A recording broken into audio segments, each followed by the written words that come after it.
Hello കൂട്ടുകാരെ, നേരത്തെ നമ്മുടെ പുതിയ വീഡിയോയ്ക്ക് എല്ലാവർക്കും സ്വാഗതം. ഇന്ന് നമ്മൾ ഇവിടെ ഉണ്ടാക്കുന്ന പുട്ടാണ് കേട്ടോ. 5 സ്പൂണ് അമൃതം പൊടി എടുക്കുക, കുറച്ച് ഉപ്പും കുറച്ച് ജീരകം ഇടുക. എന്നിട്ട് പച്ചവെള്ളം ഒഴിച്ച് നന്നായി അമൃതം പൊടി മിക്സ് ചെയ്യുക. കട്ട മാറാൻ വേണ്ടി മിക്സിയിൽ ജാറിടുക. കറക്കി എടുത്താൽ മതി. അടുത്തത്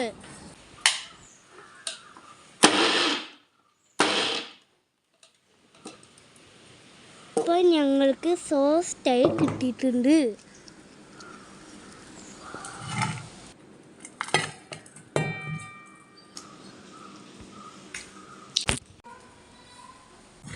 ആദ്യം പുട്ടും പാത്രം എടുക്കുക, അതിൽ കുറച്ച് തേങ്ങ ഇടുക, എന്നിട്ട് അമൃതം പൊടി ഇടുക, തേങ്ങയും ഇടുക.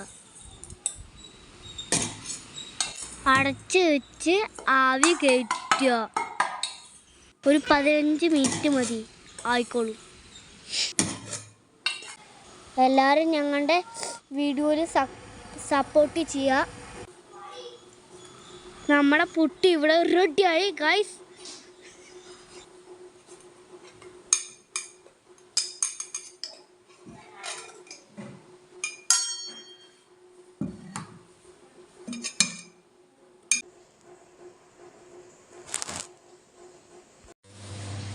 ഇനി ഇതിൽ കള്ളക്കറി ഒഴിച്ച് ഞം ഞം തിന്നിട്ട് ഒട്ടുപൂരിയായി ഗൈസ്.